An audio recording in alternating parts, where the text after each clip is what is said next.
Coucou mes belles âmes, j'espère que vous allez bien. Je voulais vous faire une petite vidéo aujourd'hui au sujet des signes et des synchronicités. Alors pourquoi? Parce que sur ma dernière vidéo, je vous ai expliqué que nous avions tous donc notre équipe de lumière, qui est composée de guides, d'enseignants, voilà, ça peut être aussi de nos défunts qui nous accompagnent, qui nous protègent. Voilà, et je vous ai expliqué que vous pouviez communiquer avec eux comme si, en fait, voilà, vous communiquiez avec votre meilleur ami. Donc, vous communiquez avec eux de cette manière-là, en étant de toute façon certain et certaine que vous allez être entendu, parce que c'est la réalité, vous êtes entendu, vous êtes écouté, vous êtes soutenu, ça c'est sûr. Mais eux aussi communiquent avec nous. Et comment est-ce qu'ils communiquent avec nous? Par le biais de signes. Si on n'est pas médium, en fait, clairaudient, ou si on ne les voit pas, eh bien, ils vont communiquer avec nous par le biais de signes et de synchronicité. Alors, qu'est-ce que c'est qu'un signe ou une synchronicité? Ça peut être tout simplement une plume, voilà, au plus simple, une plume que vous allez voir, par exemple, sur un endroit improbable où vous êtes en train de vous balader, vous avez une plume. Cet été, par exemple, moi j'en avais eu une dans ma cuisine. Bon, je sais pas comment elle est arrivée là, hein, mais voilà, une jolie plume blanche. Et puis 2 jours après, j'en avais eu une collée sur mon pare-choc de voiture. Donc là, c'est pareil, hein, enfin, complètement improbable. Donc c'est chouette, ça fait toujours plaisir de voir des petits signes comme ça. Ça peut être par le biais en fait de paroles d'une personne. Par exemple, vous croisez une personne dans la rue, elle est en train de dire quelque chose, et là, elle répond à une question que vous vous posiez, ou voilà, elle vous dit quelque chose qui vous interpelle.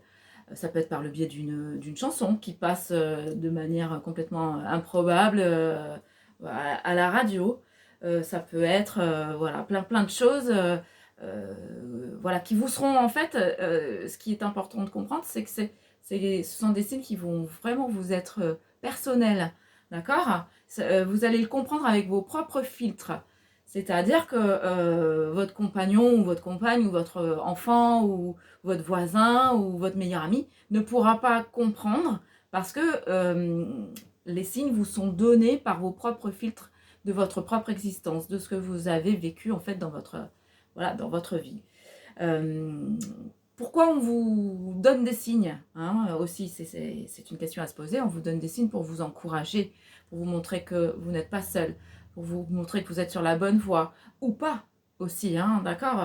Vous pouvez avoir des signes forts qui peuvent vous montrer que là, ça va pas du tout et vous n'êtes pas sur le bon chemin, hein, ou pas avec la bonne personne, ou voilà, ou peu importe, mais c'est quelque chose en fait qui va rentrer en vous, et vous allez tout de suite comprendre que c'est un signe pour vous. Voilà. Et puis, pour illustrer ça, vraiment, je voulais vous partager l'expérience du moment, qui a été voilà, très forte. Pour vous, voilà, pour que vous puissiez aussi vous identifier et vous dire, ah ouais, mais peut-être que effectivement, moi j'ai des signes et je ne les écoute pas. Parce qu'il faut savoir en fait que plus vous allez entendre et voir les signes, et plus on va vous en donner. Et là, c'est pareil en fait. Plus vous allez être dans la gratitude de recevoir des signes, plus on va vous en donner et vous en apporter. Et voilà, plus vous allez vous ouvrir, et plus on va vous apporter des signes et on va communiquer avec vous, voilà, tout simplement. Donc, je vais vous raconter moi ma petite histoire du moment, qui, euh, qui est en fait une belle histoire quand même si au départ ça part pas bien, parce que ça part enfin, ce sont des signes que j'ai d'un ami qui est parti, qui a fait le choix de partir. Voilà, et quand il a fait ça, j'étais avec mon amie Sophie, qui est elle médium et qui voit les défunts. Et donc on était sur la route, on rentrait de la diffusion. Alors là aussi c'était vraiment très bizarre, voilà, encore des signes en fait, hein. On rentrait de Mérignac, et on avait été voir un film documentaire réalisé par Sonia Barcala. Donc j'en profite pour faire sa publicité, voilà. Et mon amie Sophie, si vous voulez avoir ses coordonnées pour faire de la communication avec les défunts, c'est pareil, elle est fabuleuse, elle est authentique et très forte. Donc c'est pareil, si vous avez besoin de ces coordonnées, n'hésitez pas à revenir vers moi. Donc j'étais avec Sophie, et elle me dit, mais dis-moi, t'as pensé à ton cousin dans... Voilà, puisque j'ai un cousin qui est décédé très jeune, il y a 3 ans. Elle me dit, mais t'as pensé à lui pendant la diffusion du film, parce que on n'est pas seul, il y a quelqu'un dans la voiture. Et je dis, oui, en effet, j'ai l'impression qu'on n'est pas seul. Et en fait, mon ami qui est parti avait la même carrure voilà, que mon cousin, grand et costaud. Et donc, elle s'est trompée, puisqu'elle connaissait mon cousin, mais l'énergie de mon cousin, en tout cas, mais pas voilà, de mon autre ami, que je nommerai pas hein, voilà, euh, parce que ça, c'est pas le propos. Et donc, bon, ça en est resté là. J'apprends 2 jours après, du coup, que cet ami est parti. Et comme on était un petit peu en froid, que ben, on ne se fréquentait plus, bon, ça m'a bouleversée parce que c'est mon ami d'enfance, hein, mais voilà, d'enfance, mais je vous parle de l'enfance voilà, de l'école primaire. Donc, c'est un ami qui m'était cher. Et bon, donc je commence à prier pour lui, à allumer des bougies, tout en sachant que, donc, comme on était fâchés, je n'irai certainement pas à ses obsèques. Voilà, et puis donc j'apprends ça à mon autre amie Virginie, avec qui on était au collège en fait. On était tous les trois, c'était un trio assez infernal et voilà, on a passé des très très bons moments. Donc quand j'apprends ça à Virginie, Virginie vient à la maison parce que bouleversée, on se retrouve en fait autour de cette nouvelle. Et quand elle repart de chez moi, à la radio, alors donc elle a souvent la radio, à la radio passe Mylène Farmer. On a besoin d'amour. Et en fait, c'était la chanteuse qu'ils avaient vraiment en commun. Hein. Mon ami allait souvent voir ses concerts. Et Virginie adore aussi Mylène Farmer. Donc là, tout de suite, petit signe, elle m'envoie un message quand elle arrive chez elle pour me l'expliquer. Je trouve ça très très beau. Enfin, voilà. Et puis, donc la semaine avance et le jour des obsèques arrive. Et donc, moi, j'avais décidé de respecter la volonté de mon ami de ne plus m'avoir dans sa vie. Donc, je dis, bah, moi, je vais l'accompagner en prière. Et puis, voilà. Alors, avant ça, il y a autre chose.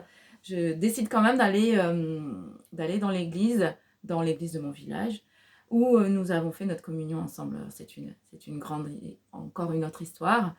Donc je vais prier pour lui dans cette église, pour lui allumer, enfin voilà, lui allumer un cierge et prier. Donc je vais dans l'église de mon village, donc j'allume ce cierge et puis avant de commencer à pouvoir prier, eh bien je me rends compte qu'il y a un oiseau qui est bloqué dans l'église. Donc, eh bien, qu'est-ce que je fais? Première des choses, c'est d'aller libérer cet oiseau. Voilà, c'était là aussi quand même un message assez fort hein, d'un être bloqué en réalité. Voilà, donc une fois que l'oiseau a bien voulu sortir, il a mis un petit moment parce qu'il était bloqué à mon avis dans l'église depuis un petit bout de temps et il avait perdu des repères, donc il sort et donc je peux me mettre à prier. Quand je sors de l'église, une fois que j'ai eu fait une petite dizaine de chapelets, voilà, de prières à la Vierge, en confiant donc mon ami à la Vierge et puis à Jésus. Je sors de l'église et voilà, et puis ça se met à sonner. Bon, donc j'étais assez satisfaite. Et voilà, puis bon, la semaine donc c'est cool. Le jour des obsèques, donc comme je vous l'ai dit, je décide de ne pas aller et de respecter la volonté de mon ami de ne plus m'avoir dans sa vie. Donc je vais faire des courses et à l'heure des obsèques, une amie qu'on a en commun m'envoie un message. Je remonte dans ma voiture après avoir fait mes courses et puis là, je sais pas pourquoi, j'allume, je mets mes écouteurs et puis je mets YouTube ou YouTube, vous direz comme vous voudrez. Chose que je fais très très rarement parce que souvent je fais ma route dans le silence. Et là, il me passe Jean-Louis Aubert, Puisses-tu. Donc c'est une chanson qui est lourde de sens quand même. Quand je regarde la pochette de l'album, en fait, l'album s'appelle Rock Éclair. Bon, c'est bizarre. J'ai ok, donc bah merci, je parle à mon ami en le remerciant. Et voilà, en lui souhaitant un bon voyage, enfin je parle avec lui. Et puis, cette chanson se termine, il en passe une autre, et puis, dans la foulée, passe Mylène Farmer. Alors moi, il faut savoir que j'avais pas ce... je n'apprécie pas forcément Mylène Farmer parce que je ne comprends pas ce qu'elle dit. Voilà, et donc elle n'est pas du tout dans ma sélection en fait de chansons. Mais là, passe donc Mylène Farmer. Et la chanson, c'est cette chanson qui dit qu'elle s'en va s'endormir dans son éternité. J'ai oublié le titre, pour les connaisseurs, je suis sûre que vous la reconnaîtrez, mais voilà, donc quand tu es arrivé chez moi, bon, j'avais déjà allumé une bougie, j'ai regardé les paroles, et vraiment c'était lourd de sens en fait. Je suis sûre que voilà, c'est mon ami qui m'a fait un signe. Donc je renvoie un message à l'ami qu'on avait en commun pour lui expliquer. Elle me répond le soir, on a une discussion. Elle me dit viens demain pour l'inhumation en fait, puisqu'il a été incinéré. Le lendemain c'était l'inhumation. Et donc moi je lui dis non, je vais respecter sa volonté. Voilà, je n'ai pas ma place à l'accompagner, mais je continuerai à prier pour lui. Voilà. Sauf que en fait, dans la nuit, ça s'est pas décidé comme ça. Et puis je lui dis de toute façon, j'ai un massage le matin à l'heure, voilà, et je ne pourrais pas être là, quoi. Donc dans la nuit, en fait, ben, j'ai rêvé de mon ami. Nous étions attablés, nous étions ensemble, tous de blanc vêtus, voilà. Et nous sommes pris dans les bras. C'était un très très beau moment. Nous avons communiqué de cœur à cœur. Donc quand je me suis réveillée, ben déjà, alors première chose, il faut savoir que c'est que je ne me rappelle pas de mes rêves, en règle générale. Et là, évidemment, ben, c'était très très fort et je me suis rappelée de ce rêve.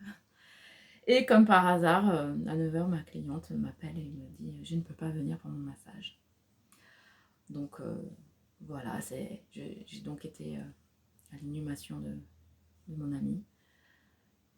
J'étais heureuse d'y être, voilà, pour l'accompagner dans ce dernier voyage. On a continué à avoir des signes aussi avec mon autre ami. Et voilà, on est sûr qu'il est arrivé à bon port et qu'il va pouvoir être heureux et évoluer parmi les êtres d'amour. Voilà, je voulais vous raconter cette petite histoire parce que c'est une belle histoire pleine de signes.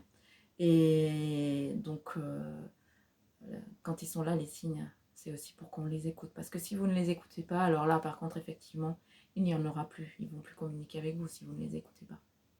Voilà, je voulais donc vous faire ce partage au sujet des signes parce que je suis certaine que vous en avez toutes et tous et que peut-être que vous vous dites bah non, c'est le hasard. Sachez que le hasard n'existe pas. Voilà, que le hasard est juste la manière dont le Créateur a de communiquer avec vous et que comme nous sommes tous issus du Créateur, une parcelle du Créateur, nous communiquons tous aussi par des signes. Voilà. Je vous remercie pour votre écoute. J'espère que ça vous a plu. Faites-moi des petits commentaires si vous voulez. Hein, et puis si vous voulez partager, n'hésitez pas. Abonnez-vous à ma chaîne. Voilà. Et puis bah, écoutez, je vous dis à très bientôt, à la prochaine vidéo. Je vous embrasse très très fort. Et je vous dis à bientôt. Au revoir.